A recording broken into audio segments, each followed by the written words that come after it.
Hello, popcorn and beers. Welcome back. We've got Locked and Loaded, your butter on top, and Megalopolis, and we've also got your Drunk Classic and Galaxy Quest. Let's go.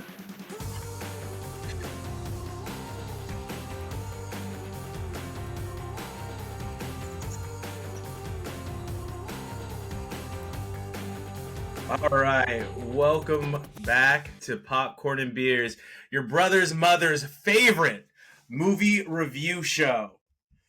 So we've got a Francis Ford Coppola classic, and obviously it's not good to slander the legendary Godfather director, the legendary Hall of Famer. I mean, Jordan's already been making fun of him with the news that came out of the set of Megalopolis. What's the news? How there was sexual harassment run rampant. Men were abusing women on the set. And then you look at the cast and you're like, yeah, that tracks, I guess. Like, there's some of these people have already been accused and come out in stringent defense. Anyway, where some use tomatoes and others use thumbs, we use the stuff that gets you drunk. Welcome back again. I keep saying that, but we're so happy that you join us each and every week. We are so grateful because you could go anywhere. Oh, not Cinephile anymore. That was canceled. But we're still here to give you your movie review each and every single week. And like I was saying, we've got one, and I think it's going to be polarizing because I've already got Francis Ford Coppola truthers who we follow because we try to be in on the news. We don't want to be so divergent that we're not in on what is going on. But I've been reading it, and I just heavily disagree. Now, this is going to be lots of allegories, lots of metaphors on how the United States of America is currently going through the fall of Rome. And it is doing it in a Shakespearean way that just does not hit. Go ahead, What's Josh. that I hear? It's a Josh Sounder Shakespearean. Twas it? And I guess, Josh, we got to give this to you. You created this saying. I guess you can hold it on the show. On the show, you did though. Oh yeah. On the show, you definitely did make that up for us. Now, it is not a good movie. It is acted okay. The cast is a 10. The acting, I mean, one of the young ladies' accent, I can't tell if she's doing a play on something and going in and out of accent, or if her accent's supposed to be, New York, or if her accent's supposed to be Southern, or if her accent's supposed to be like plain middle America. It's bad. It's overall bad. And you know her from the Fast and the Furious series. You know her from Killers. Her name just escapes me currently, and I'll get it for you as I'm talking through this. She is kind of the main character along with Adam Driver. Adam Driver is just all over the place, trying, I would say, too hard. Like, he's super talented, and I don't understand where this try hard is coming from. Well, because it's been really bad. He just got a really bad roll of the dice, perhaps, or bad. He needs a new manager or something, because the movies he picks just like seem to not make it. And it's not like bad. I think he's one of my favorite parts of the new Star Wars trilogy, but the Star Wars trilogy wasn't that great. You know what I mean? Yeah, and it's Natalie Emanuel is who I was referring to earlier. Oh, but it's got so much like false prophet stuff is in this movie. Money worship, billionaire worship, which is funny because Francis Ford Coppola has soaked like millions of his own dollars into this, and he wants us to go to the. I mean, the irony is probably lost on him. It usually is, as far as these folks are that try to push certain agendas. And I don't disagree with the agenda, but it's the look it. It's like this. It's so heavy-handed, Josh, as a metaphor or allegory to what we're going through in the United States, that they actually wear hats that are red and say like "Make America" or "Make Megalopolis rich again" or whatever, wherever we're at. Oh, come on. Yes, and it's making a button or something. Does it have to be like right on the nose or on the top of the head or whatever? What about visuals? It looked like a pretty movie. Stunning. Visually stunning, I will say that. The set design is very pretty, but they stole it. And you'll see it. You're a Wes Anderson fan. There's some Wes Anderson pop-up, papier-mâché style sets. Huh. There is some... I don't know who did the cinematography and the set design for Mr. Megorium's Emporium or whatever that movie was called. There's some of that there. There's some Yorgos Lanthimos in there. as far as Emma Stone is concerned, and the set designs from what was the movie we watched with Emma Kinds Stone of as a drunk? Kindness. No. Oh, Before the that, other one. yeah, The Hoa. That one. yeah, the Frankenstein, and I Yeah. don't know why her name, that film's name escapes me while I'm speaking, so I apologize, but I can't remember everything all the time. Anyway, it's a popcorn, and it's a hard popcorn. Let me Mm. just go to my review so I can really be thorough in what it was that I thought Nada. of this film. It's a cool quote to start, and then they just don't lay off. They opened it very cool, and then they told it in chapters as if it were in fact the fall of Rome. The character was played by Shia LaBeouf, that is clearly Trump, so much so that he is drawn in by Aubrey Plaza playing the femme fatale lead in this movie. It is odd, out of place, unnecessary. The film is poorly written, drowning in heavy-handed metaphors. There are so many flaws with so many scenes, mimicking Wes Anderson, Frank Miller, as far as set design is concerned, even has elements of the Hunger Games thrown in.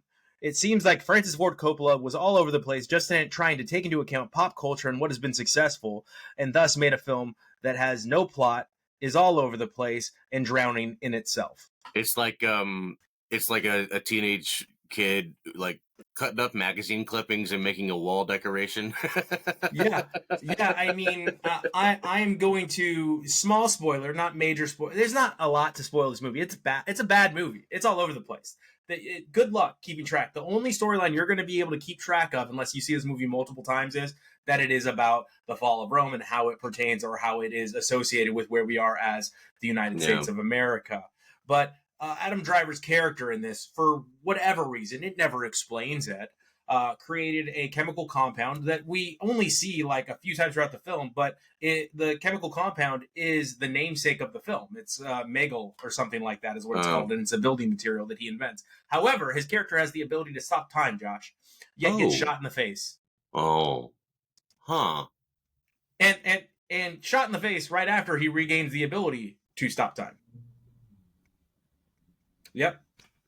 Didn't even do it when he lost the ability to stop time. That would have made more sense.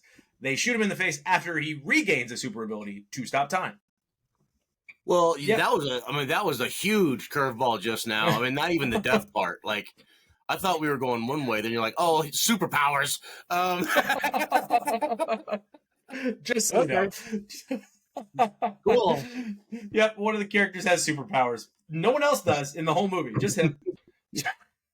Right on. So popcorn, huh? It was bad. I think I think it's going to be polarizing. I think you're going to find, like I said earlier, have some Francis Ford Coppola truthers that are going to be coming from the woodwork saying it's Francis, and I'm going to be like, whatever. Yeah. It was a bad movie. They make bad movies sometimes. But you know what? Francis Ford Coppola never makes bad wine. His wine is tremendous. You should get yourself a bottle. I might try it when I'm back stateside, but save us, Josh, because you also did a butter on top. Again, it's not out in the UK yet. Wildrobot, an animated film, just came out. The Wild out. Save Robot. us. The Wild Robot. Dreamworks production, by the way. And it was very nice because I didn't know it was Dreamworks. I just thought it was a Pixar something or other. But they had this new intro now. You know how Disney does like the castle before everything. They show the castle before. This one was like a new, fresh, and it showed like all these different DreamWorks characters. And it was like a big, oh yeah, oh that's right. And then of course Shrek and Donkey and like Fiona. Marvel. Yeah, it was a Marvel thing, but it was a new one. So it was like, oh look at that. So it's one of the most beautifully animated things I've ever seen. Okay. It reminded me, remember when I made you watch, which one was it? A Miyazaki film, right? No, not yet, no. But like Spirited Away, Miyazaki films, they're famous. I'm not Interstellar 555. That's one. You had to do the Van Gogh. An anime, but not like specifically Miyazaki. I'll get into him later. But known for being just absolutely gorgeous backgrounds. So the backgrounds in this movie are incredible. Premise, a robot crash lands on an island. He has to survive. She has to survive on the island. That's the premise, kind of. But the thing is, it's a server bot. It's a home bot that helps you accomplish tasks. So it Okay. starts off like the robot's like, can I help you accomplish a task? Like talking to a squirrel, and the squirrel doesn't like it. And so he's like just looking for a purpose. She is looking for a purpose this whole time. The robot. And then finds, through a circumstance, finds a gosling, a little lone little goose duck baby, and makes it the purpose to take care of this gosling. And that's a movie. The thing about it, though, a lot of good things. First of all, animation incredible. Been over that. The textures, the lighting, wonderful. The creativity in all the things that this robot can do. There's every scene is the robot doing another cool thing, and it's awesome. You know what I mean? Like I can't even describe it. It's cool. The robot has a lot of cool features, and it's fun to watch. It's like surprises every scene. Good, great voice acting. I think it's Lupita Nyong'o is the main. Lupita Nyong'o, excuse me. I think she's the main. There's a lot of other great voice actors. Good voice acting throughout. Incredible animation.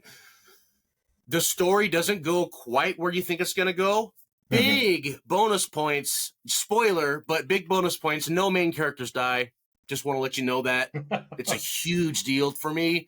It's a bunch of animals, and there's things that you think, oh, we're going to do this now, but it doesn't. So, like, for instance, there's a fox character who's, like, the sly little helper that you can't really trust him and that kind of thing. Always the fox. Always the fox. Always the fox, right?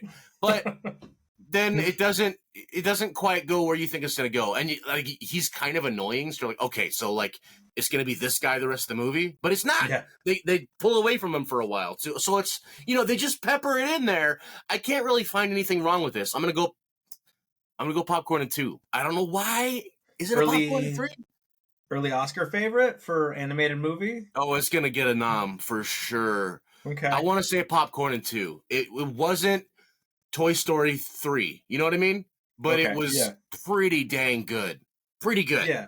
It kept you. Now we've got so many films this week that are new, that have just come out. We're not retreading too much. So we'll just go right into the drunk classic, and you can follow along. We're not going to keep going butter on top, butter on top, butter on top. So let's talk about my drunk classic this week, Galaxy Quest. And I was reminded as I was watching this movie why, and I'm from the era as you are of channel skippers, right? You keep going and you stop, and it's a movie that you'll stop on every time. And I was reminded, like, this is why I will stop on Galaxy Quest if I'm in a hotel room anytime. Like, you can catch it at any point in the movie and just be like, ha, ha, ha, like throughout any part in that movie. And when you really dissect it, so many great actors are in this movie. Like, so many great actors are actually in Galaxy Quest. And even, probably one of the first appearances of Justin Long before he had his little run. Because he went on a little run after 1999 and after this movie came out. By Graftar's hammer, we are back and we are in space. And I told Jordan I wanted to fight his terrible alien movie with a good alien movie. And I feel like I accomplished that task. Sam Rockwell just playing an ancillary humor guy. And then the fact that they kind of acknowledge that with Tony Shalhoub, where he goes, you ever consider you're just the comedic relief guy? You come in, you make everybody feel good. You're not the red shirt. Yeah. Yeah, you're not the guy that's going to die. Tony Shalhoub, by the way, phenomenal. When he, the whole movie. Sorry, guys, the door's stuck. I'll get one of my guys to work on that. And, his deadpan delivery of every line is that was a hell of a thing, huh? They're all so good. And there's a Sam Rockwell line that I don't know if it was the same for Louisiana or Colorado, wherever you were in, whatever region you were in when this line was set in 1999 timeframe. But I remember how ingrained into society or the current zeitgeist of where we were at and when we were reading and when we were mimicking movies, this line was. But I remember saying this line over and over again, no matter what was going on. But if it was something that caught you off guard or something that was weird and you're like, oh, that's not right. And Sam Rockwell hits you with it. And it brought me right back to being young. And I remember saying that to me whenever something weird would happen or something gross would happen or you see something weird on food. Oh, that's not right.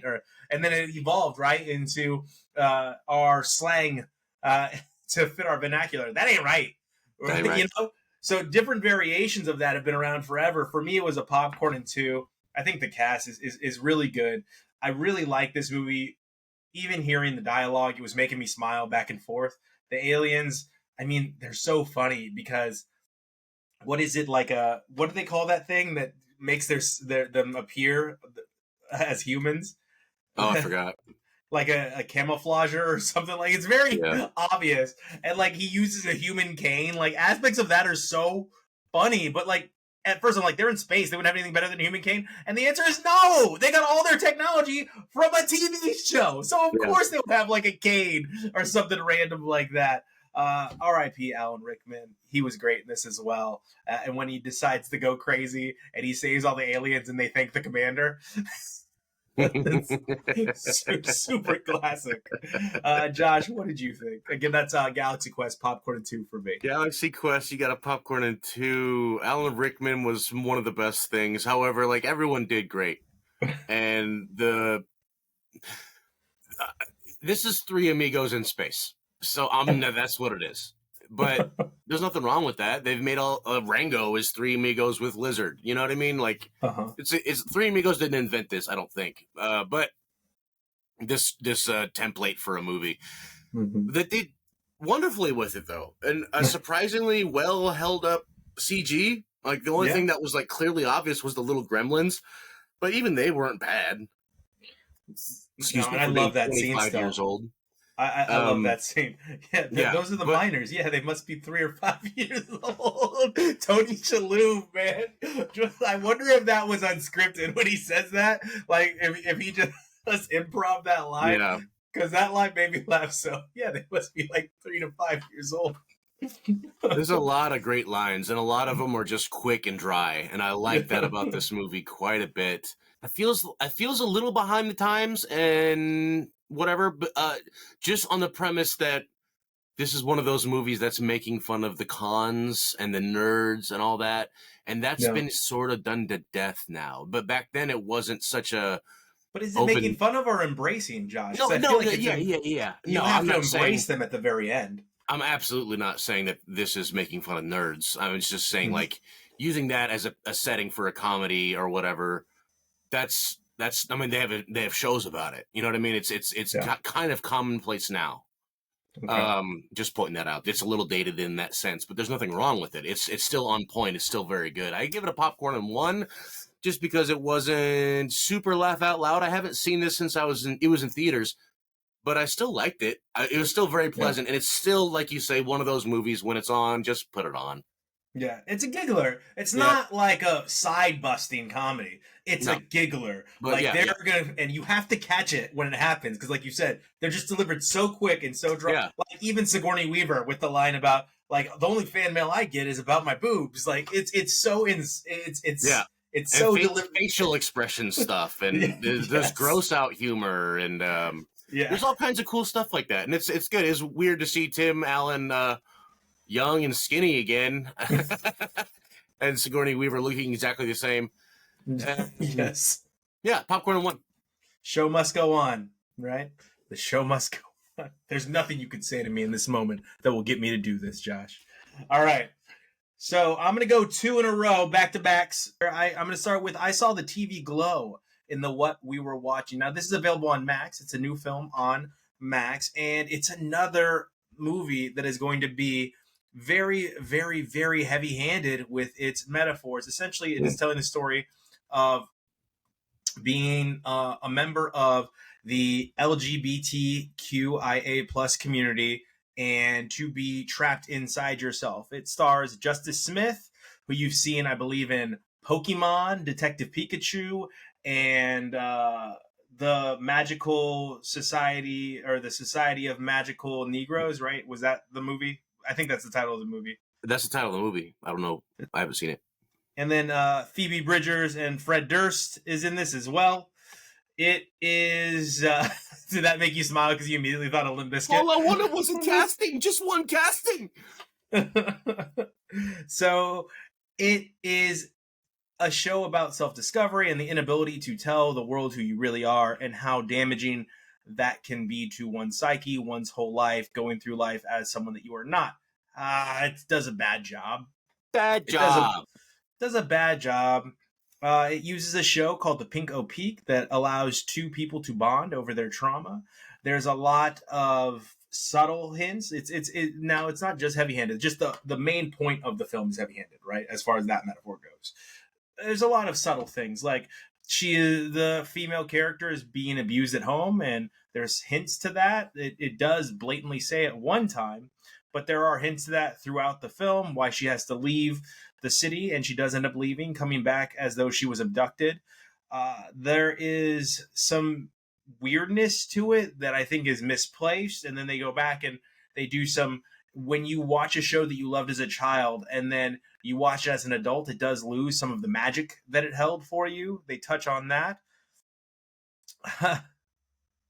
He just leaves the door open when he goes to the girl's house, which threw me off. Like he never shuts the door when he comes over to watch the show.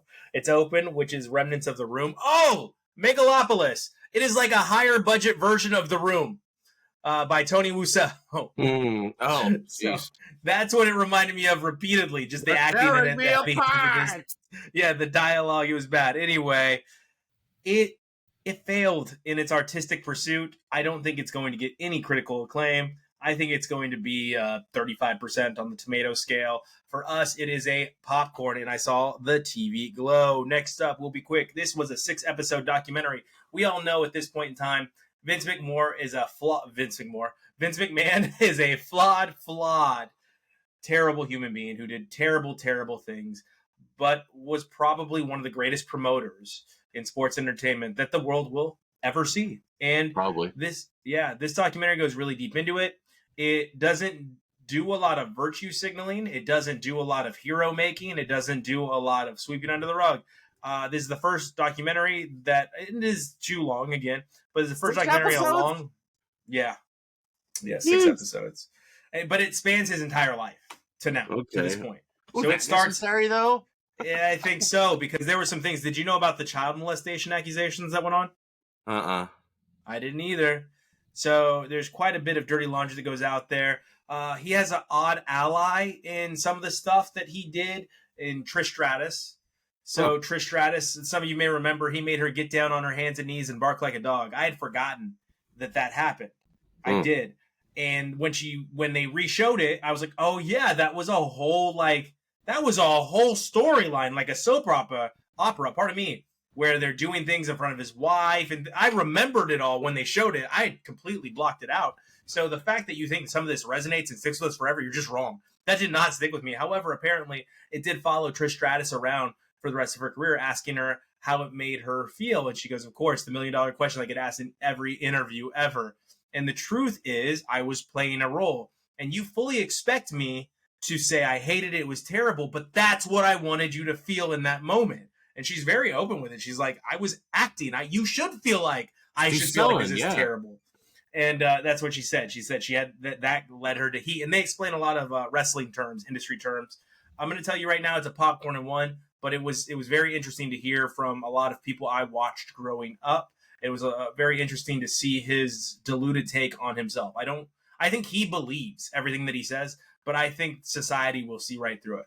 Oh yeah, I mean, like psychopaths believe what they say. I mean, yeah.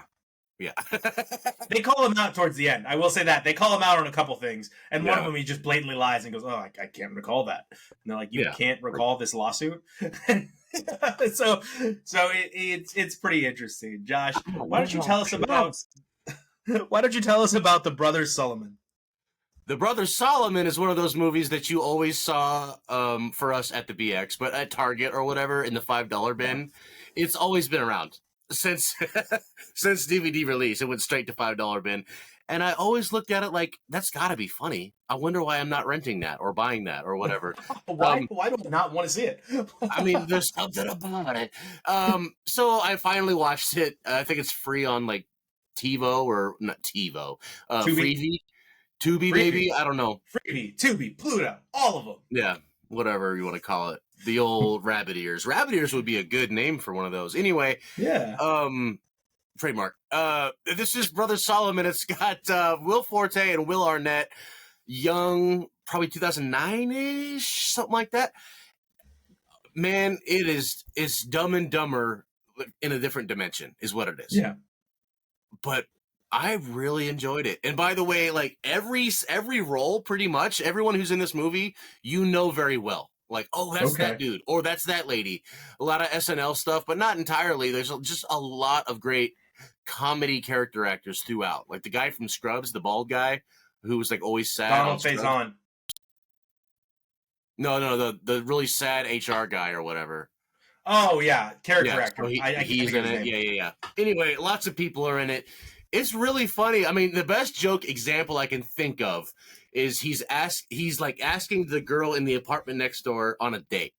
Would you like to, hey, how you doing? Would you like to come out and have a little hallway dinner? And he looks over, and on the hallway of their indoor apartments, he laid out a little tablecloth, and it has a full set with the little things where you pull it up and there's the food, and it's just in the middle of the hallway. And That's funny. she's like, oh, we have plans. So her boyfriend comes out and they go to the elevator. So they're right there by the thing. And so he's like, all right, well, I'm not going to let it go to waste. This is Will Arnett. He sits down and he just starts eating while they're Eating just hallway sitting dinner. there looking at him while they're waiting for the elevator. And he's like, hey, having a good time. You want some?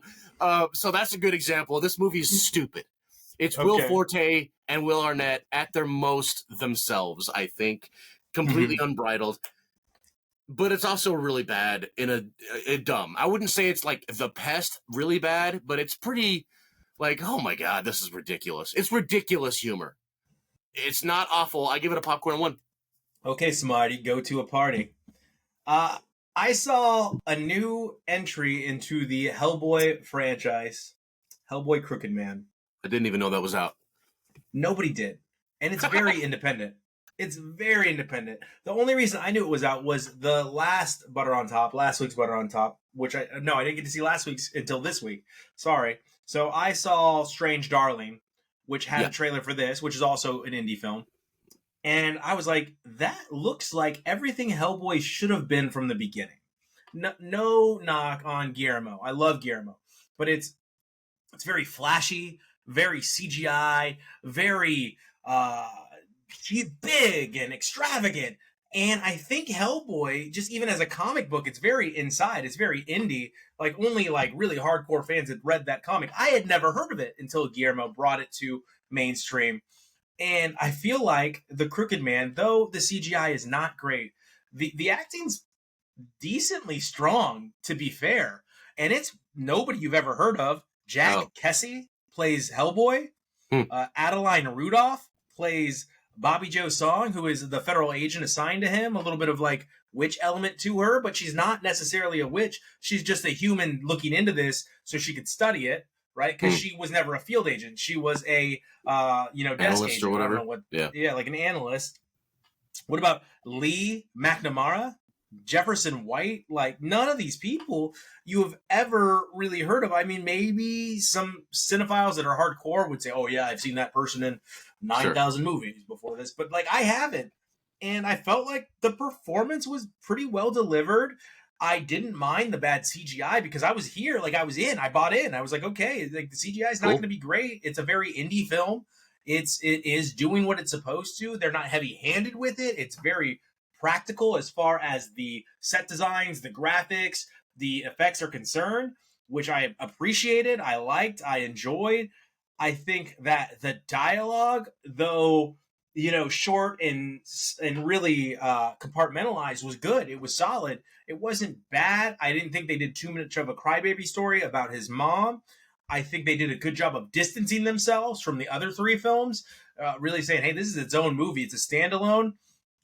The supernatural element is possession, demon possession, which was interesting and kind of cool the way they shot it. Again, very practical, very like not CGI, hands-on, hair and makeup. Like someone for the Crooked Man, who is the antagonist in this film, should get at least a nomination for hair and makeup because he is weird looking, milky eyes, broken neck, like just gross looking guy. And whoever did his hair and makeup, they did a really good job. Like it was solid.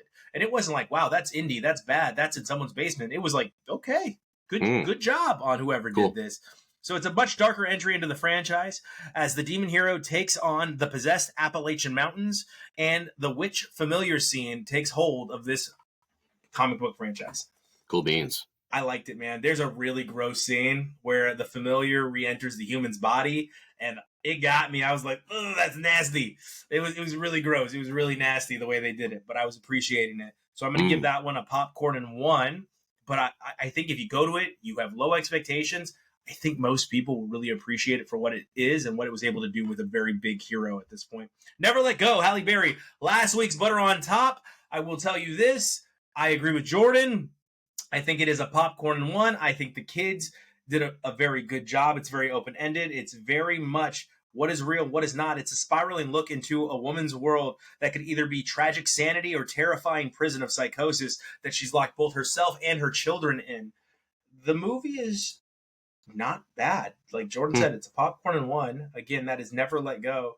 Halle Berry delivers a great performance as far as horror movies are concerned. The kids did a fantastic job, and the writing and direction does a great job of never really letting you know what is real, what is not. Though they get really close to the line as far as animal killing is concerned, they never cross it.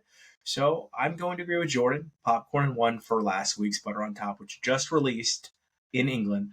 And if you don't mind, I'd love to join you for your review of Wolves because I also watched it. You want to join me? Have a little tea time about the Wolves? We watched Wolves. So. It's on the Apple TVs. It's got George Clooney and that other guy, Brad Pitt. Brad Pitt. This is a great, very, very handsome Brad Pitt. Let's just state the facts before I give you the opinions. This is a movie about a fixer, which is someone who cleans up a really bad situation under the radar so that you can get out scot-free, whatever the situation may be. But it just turns out, what? They're well known. Like, they're known in the industry. Yeah, fixers. People know, profession. Hey, you need to get over here and fix this. I wonder if it's referred to the title Wolves. I wonder if it's a reference to the wolf from the Pulp Fiction Tarantino movie, The Wolf, with Harvey Keitel. They lay out what they mean by referring to them as wolves. Oh, did I miss that? Yeah, so it's because they're supposed to be lone wolves. They work alone. They don't talk to anybody. Oh, yeah. They are. They so are. You call I like wolf. That. Yeah, I like that. Because no one's gonna know you use them. John Wick vibes, because now you have this secret society of killers or whatever. You know what I mean? Like, yeah. Why do you all have the same business cards? Like, that's not how it really. It's not how it always works. Oh, so you all actually know each other? Yeah. So like, you got the same gym membership. You're more of a wolf than a wolf. That is a cool moniker though for that reason. But I do still wonder if it's some kind of reference to Harvey Keitel's character, the Wolf, in Pulp Fiction, because he was a fixer in that as well. Remember? Anyway, this whole movie is really just Brad Pitt, George Clooney don't like each other, and they give each other a lot of smirking and a lot of FU and a lot of it's back and forth, like commercial detergent commercial repartee. it relies super heavily on the chemistry between Brad Pitt and George Clooney. The script is not insanely strong to me. Yeah. There's not a lot going on. It's really just about them just being like, well, I could do it, but you said you would do it, so go. Well, no, you go ahead and do it. No, you're an asshole. No, you're an asshole. I'm better at this than you. And but I think you misunderstood the circumstances of what's going on. That was a good line, and it was delivered well. I think it's full of really great cutting lines like that, and I found that extremely entertaining. Like you said, there's not a lot of story happening, but it does contain one of the greatest chase scenes I've ever seen. The underwear, and I have that note too. The underwear chase scene, 1 was funny, 2 was very action-packed and fun to watch, and 3 had solid dialogue, though it was in short spurts. Right. And speaking of solid dialogue from Underwear Man, that monologue he gave was peak performance. That was a great, well-acted, one of the coolest. If I was going to be an actor, I would take that monologue for auditions. Like, it was great. It was really great.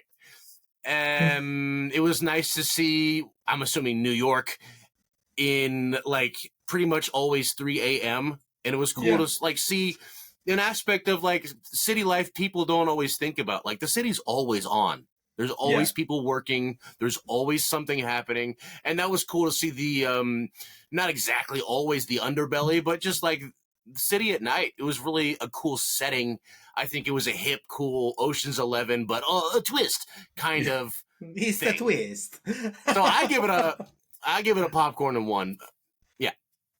You know what? Though we talked about this in private, in pre-production, and on our chat Slack for this show, for this movie, pardon me, I gave it a popcorn and 1 also, because the chemistry between the two of them is undeniable. It's the reason why we had all the Oceans movies, you know? It's them. It's no one else. It's these two. Brad Pitt and George Clooney have excellent chemistry with each other. Yeah. They do a solid job at communicating that chemistry on screen to the audience. I was trying to pull the cast for everyone, but apparently there's another movie with Jason Momoa called Wolves, and that's what keeps coming up instead of what I'm looking for. It's Wolves, not Wolves. No, I typed it incorrectly, I promise. Oh, okay. It just, it corrected me. Yeah, but Clooney and Pitt, they're definitely, it's just like you found one of your best friends you ever had that has like a certain telepathy with you. Like you're communicating what you're about to say to each other, and it's obvious. The electricity of just doing a show with your buddy. Yeah, so I mean? Sorry. The young lady I was trying to think of was Amy Ryan. We get a good cameo from her, who turns out is the DA. We also see some shady practices that may be occurring in high-end hotels that we don't know about because we're just the little people. But I didn't find any of that particularly interesting. Even we've found this product that now makes us have a storyline that's a little bit more vast than we are just a cleanup crew. That wasn't even that interesting. It was kind of played out. Now the chasing brought me back in, and the dialogue kept me, not the dialogue per se, the chemistry with the dialogue brought me back in. But what made me mad was at the very end when we start to piece things together, and they do in fact put together what is going on and why it is the world has brought these two wolves together in this one evening, is the story I wanted told. And you gave it to me for 30 seconds. You told the good story in 30 seconds, and you told the bad story for 2 hours. It's a non-story, really. It wasn't even particularly bad. It was just like, we have this situation, but it's not like there's no plot to it. I do agree with that. And essentially, in the end, the movie's about like, you're getting old. In the end, no man's an island, and we work really well together. Hey, we should team up. I really thought they were going somewhere like this was all a setup in the sense that someone's trying to reunite a father and son or something, or brothers. But it didn't go that way. And it was just like... No, the big reveal of the father is pretty hilarious, though. Like, that was pretty funny. That made me laugh. That made my heart smile. Who the father, the actor of the father. Like, everyone's going to know that character actor right away. They're going to be like, oh, that's funny. Yeah. But yeah, it did like lead into like, not really, but like, this is going to be a sequel, but I hope not. You know what I mean? Like, maybe. It'd be cool if they started part 2 just right from the end of part 1. That could be a movie, but. Josh, you're drunk classic this week, and you said you have it locked, cocked, and ready to rock. Yes, as I've announced previously, it is spooky season, and I'm going to give my first entry.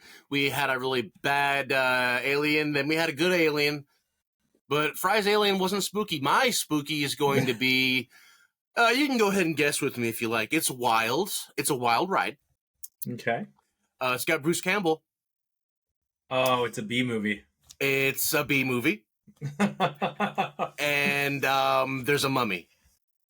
So it's not what is it, Army of Darkness? No, but it is a red box classic called Bubba Hotep. Oh, Bubba Hotep. That's been on my list since it came out. It's like right up there. No, it's right up there with Hobo with a Shotgun. Yes. I've had that on my list forever. I've just never watched it. You're gonna love it, dude. You're gonna love it, and that's how we're gonna get Halloween started. It's October this week coming up, and let's get spooky, boys. All right, that's not a requirement. That's not to say all your picks have to be spooky. I'm just saying I'm getting spooky. We'll see. Like, you know that I like the cornball horror movies. Like, those are some of my favorite. So I might throw in a cornball horror movie. I don't know. Maybe we'll enter the Xander cage. We'll see what happens. But our butter on top will be Joker Fall a Dooth. Did I say that right? Dooth? I don't know. Wow, Dad. It is the first ever musical entry into the Batman universe, and I hope to see you all at the movie theater. As always, you get the popcorn, and we'll get the beer. We will see you all next week.